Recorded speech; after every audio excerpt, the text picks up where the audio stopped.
Looking live there at Capitol Hill, the breaking news just moments ago that Amy Coney Barrett of the 7th Circuit will be the president's choice for the nomination to the vacancy in the U.S. Supreme Court. She was the front runner. She was leading. She was said to meet with the president twice. We don't know whether the call for the official nomination between the president and Amy Coney Barrett has happened, but we know from multiple sources that that is the president's pick. I have a great panel. I have Leslie Marshall, Democratic strategist, Bill McGurn, columnist with the Wall Street Journal. I do have Byron York sometime, but we're going to work on his audio. So for the time being, it's you two. Welcome. Let me just get some quick reactions. We thought, and now she's being called ACB, was going to be the pick, and now she is. Bill, first to you. Was a close contender the last time, so in many ways it's not a surprise. Look, I admired her for a long time, but I have to say, as a fellow Gomer, I'm really in her camp. I'm glad to see her get this. Leslie? Oh, well, Bill, we would agree it's not a surprise, but that's as far as the agreement would go. There's a lot of concern, of course, from some of us on the left out there about years of experience or lack of. Happy it's a woman. And in addition to that, when you just look at some of her rulings, I just feel that she's had a lot of anti-immigration rulings. And of course, there are people that are very concerned about Roe v. Wade and her personal feelings on that versus a judicial decision based on the Constitution. But Leslie, you don't think that there's any way that Dianne Feinstein or any Democrat in the Senate can stop this nomination, judging by what you're seeing now? No, absolutely. As you know, Brett, it comes down to numbers. Republicans in the Senate have the majority, and certainly Democrats have a right to their voice, and they should, because pretty much half of the country, if not more, are Democrats. But at the end of the day, the president will get what he wants, and Republicans definitely will have that as a victory. We'll see if that helps or hurts them in November in the election. The digital gremlins have allowed us to have Byron in our panel here. Byron, your thoughts on this confirmation from multiple sources that it is Barrett?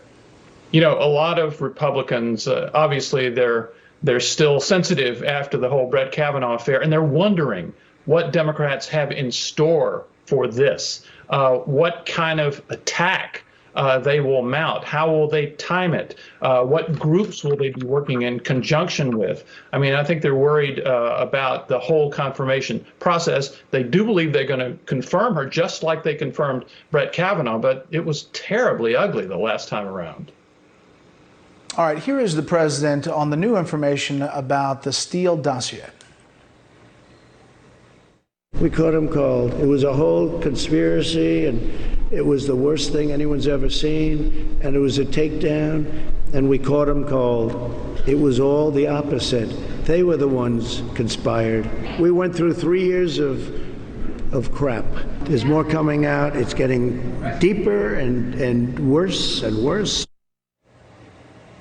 This is part of this declassified FBI report about the subsource for the Steele dossier. As part of its investigation, the FBI conducted interviews with the primary subsource's associates. One individual indicated that the primary subsource was not anti-American, but wanted to return to Russia one day. Another described the primary subsource as pro-Russian, indicated that she always interjected Russian opinions during policy discussions. While both stated that they did not recall the primary subsource asking directly about their access to classified information, one interviewee did note that the primary subsource persistently asked about the interviewee's knowledge of a particular military vessel. It turns out, Byron, that it appears that the primary subsource, or one of them for Chris Steele, was a Russian agent, was being investigated by the FBI.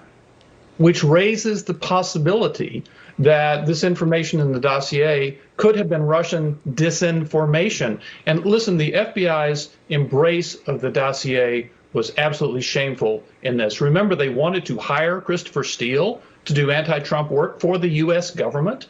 And then they wanted to include information from the dossier in the intelligence community assessment. And then they briefed President-elect Trump on the most sensational allegation in the dossier, the Moscow hotel sex story. And the FBI embraced this even though they knew there were these terrible problems. Bill? Yeah, great. Look, I think to cut through all that meant is that the FBI sought a FISA warrant on Carter Page, alleging that he's a Russian spy, based on information that came from someone they thought might be a Russian spy. I think if you look at the full documents that have been released, you see this talk among the FBI agents, and that some of them realize this was a sham. They're saying, oh my God, what if this gets FOIA'd? They bought liability. They say Trump was right. They were out to get Trump. It looks a lot more cynical. Either this was a very cynical effort and they didn't recognize it, or the FBI really has some questions to answer for being played by Democratic opposition research and apparently a Russian-sourced information. All right, I want to be quick here, Leslie, but and I want to get to winners and losers. But after all that we saw with the coverage of the Russia investigation, and for 2+ years, it was a lot based on this dossier. Do you think there's any self-reflection that's going to happen from some organizations after they see this new information? Well, I would hope that everybody dots their I's and crosses their T's. Quite frankly, from my side of the aisle, Brett, the conversation more so with this is, Lindsey Graham is in a race for his life in his Senate seat. He requests this from Barr. Barr gives him the answer he wants, and he's campaigning on it. Shouldn't the Department of Justice be right now more concerned with the fact that Russians interfered in our election in 2016 and are planning to and trying to again in 2020, and November is around the corner? And in the FBI, we don't know what they concluded based on this information or what they did with the information. Certainly, it doesn't look pretty, but at the same time, going forward, will an FBI or other legal enforcement organization do things differently? Probably, but I don't think this is what people think it is. As a matter of fact, Durham authorized the release of this, which to me leads to believe there is not going to be any indictments or charges forthcoming as a result. Well, that would be something after all that we've been following. So we will follow all of it. I think there are more things coming to a head. At least that's the indication that we're getting, and we will follow all aspects of it. I'm going to put your winners and losers online because we ran out of time. Panel, thank you very much. We appreciate it.